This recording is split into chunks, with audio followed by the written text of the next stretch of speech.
there's a lot to unpack there, but probably no startling surprises. We knew this was a meeting that was going to go well. China made all the overtures leading up to this that it wanted a positive meeting. Look, in fact, Xi Jinping has called it a new starting point in relation. So I think it's gone pretty much how China wanted, pretty much how the Australian Prime Minister wanted. Look, it does sound like China did raise the issue of China joining the CPTPP, which is a bit of a tricky issue for Albanese to deal with. He was a little bit cagey on that. But in terms of everything else, I think we can say now that we've got a pretty smooth run in China, at least in the short term. That's certainly not going to last forever. The Prime Minister did say, of course, that he invited Xi Jinping to come to Australia. He was also invited back to China at another time. It seems like the relationship is certainly back on track. That's right, yeah. I mean, Xi Jinping's been to Australia before, back in 2014. Look, it is entirely possible he will come again. Look, the tone is obviously very warm. They're obviously joking around about sort of Tasmanian devils and pandas and all kinds of things. But look, I think the challenge now, this is obviously a really historic meeting.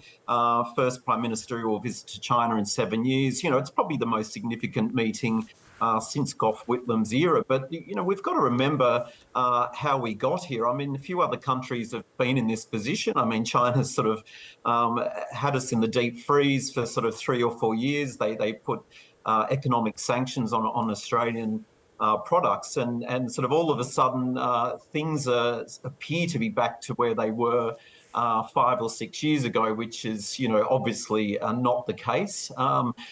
It is really, Albanese gets credit here for sort of reopening diplomatic channels, but a change of government in Australia has sort of also given China the excuse it needed to reopen dialogue with Australia. And look, the reality is China sort of needs us at the moment.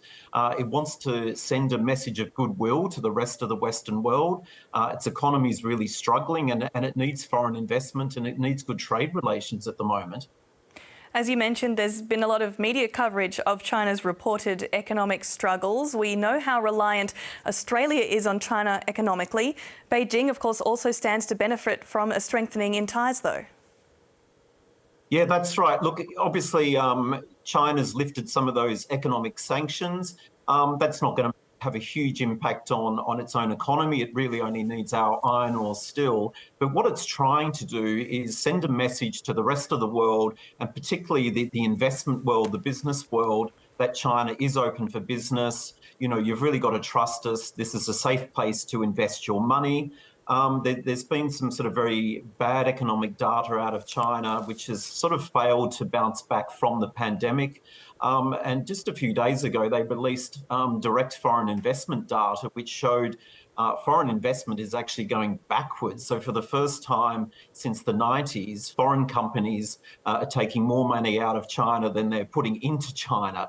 So this is exactly what's going on with this meeting with Australia, with this big trade fair they're having in Shanghai this week. They want to show to the rest of the world that, we're a safe place to invest. Please don't abandon us. And this is something that sort of Xi Jinping sort of really can't afford to have going on at the moment. They've got really high unemployment, exports are falling, and they've got sort of this property debt crisis. Human rights, of course, is another very touchy topic with the ongoing detention of Yang Hengjun. Mr Albanese said that he did raise it. He wouldn't go into any further detail. Do you think he's trying the same tactic here of broaching a really difficult topic softly, as he seemed to do with Chang Lei? And, of course, we obviously had that positive outcome quite recently.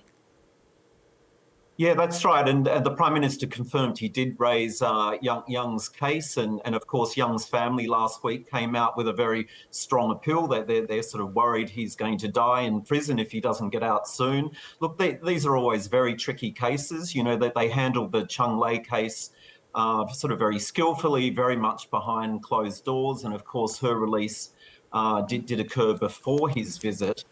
We still don't know if there's going to be a repeat outcome with Young.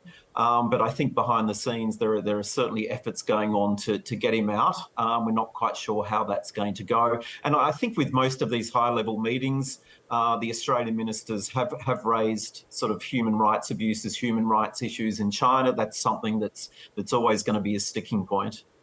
How has the world viewed this trip so far? Are other countries watching to see how the Australia-China relationship changes after this and use it as a sort of a template for their own relations?